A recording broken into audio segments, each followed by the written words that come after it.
I want to, dive back into the book here, and let me just reintroduce it a little bit. This is Tim Alberta I'm talking to, and he's the author of The Kingdom, the Power, and the Glory, American Evangelicals in an Age of Extremism.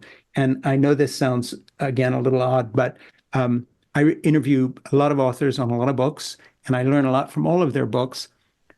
This will be odd, but in a way, I learned less from this book than I usually learn because Tim's on my home territory. I grew up as the son of an evangelical leader, Francis Schaeffer, who actually laid the groundwork for people who are now quoted. Cal Thomas was a family friend. He's in the book. He headed up the Moral Majority for a while. I knew him when I used to fly around in Jerry Falwell's jet that he lent me, by the way, when I was a nepotistic sidekick to my father. And people like Ralph Reed, who told me once, "Oh, I do what I do because of your father's book, A Christian Manifesto," and so forth, which I don't regard as an honorable thing. But this is where I come from. And I want to say, as such, this is the only accurate book I've read explaining what has happened to the evangelicals. This is it. I've read a lot of books. I interview a lot of people who write on Christian nationalism and the rise of the religious right. This is the only one I've read where the author actually has done the work. And I think a lot of that, and I want to go there, Tim, before we get into the book, is that you yourself are a pastor's child. In fact, you end your book with a retelling a sermon from someone who took over your father's church after he died. And the unpleasantness that you begin the book with is a story in the introduction about going to your dad's own funeral and being presented with people who got in your face because of your first book. I haven't had exactly that experience, although there are a lot of people who dislike me intensely from the evangelical side because my novels like Portofino and others works of humor that began to look at an evangelical background through a lens they didn't like, and then later the writing I've done. So I've experienced some of the, I'll go there, the hatred and the kind of exclusion based on trying to tell the truth about something that I think you've faced.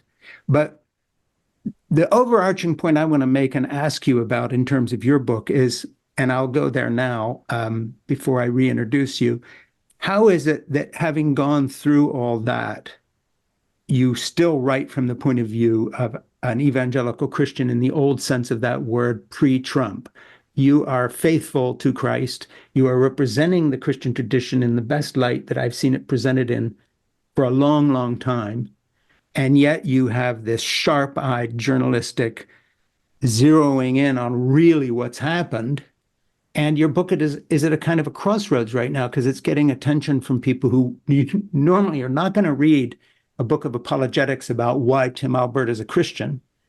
How do you see that moment of opportunity as an author, both to write a very strong political document of the moment we're in, facing this kind of authoritarian Putin-esque future, if we keep going this way and evangelicals get their way, combined with standing there saying, hey, I'm also between the pages going to tell you what Christianity is and who Jesus is? It is a profound and important question that you're asking, and something that I've struggled every day for the last 4 years to find the right balance with, Frank, because I really do believe that as a journalist, your job is to seek truth. Your job is to shine light into darkness. Now, with a project like this, when I'm shining light into darkness, it is going to expose a lot of things. And a lot of those things are going to be ugly, and a lot of those things are going to be false, and a lot of those things are going to be wrong. But I'm also hoping that in the process of doing the exposing, that I can simultaneously be illuminating, that when I shine a light into the church and I see the ugly and I see the false and I see the wrong, that I can also illuminate the beauty and the truth and what is right about the church. One of my heroes, C.S. Lewis, he famously observed that man only knows that a line is crooked because he has first seen a straight line. So I think when I undertook this project, understanding that there is something crooked in Christianity, particularly in the American context, that was inevitable, and that was going to be, in many ways, the journalistic pursuit was to expose that crookedness, to highlight it. But I think the spiritual pursuit that ran alongside it in parallel was to show the straight line. The straight line is Christ. The straight line is God taking on flesh and sacrificing in a way that, you know, as the Jews did for centuries, trying to find the spotless lamb, the perfect sacrifice that they could offer up, that the only sacrifice ever capable of atoning for the sins of all humanity was a sacrifice of God himself. And so God needed to become man in order to take on that sacrifice, to redeem our depravity, to redeem our brokenness, and to justify us before God.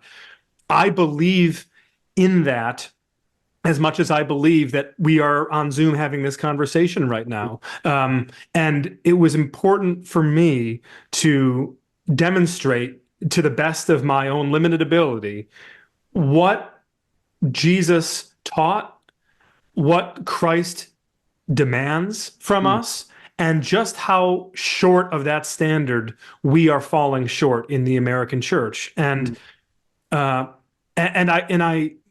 will say, Frank, I have endeavored to do this with all humility. I do not hold myself out to be better than anyone I write about in the book. I don't hold myself out to be holier or more righteous or anything.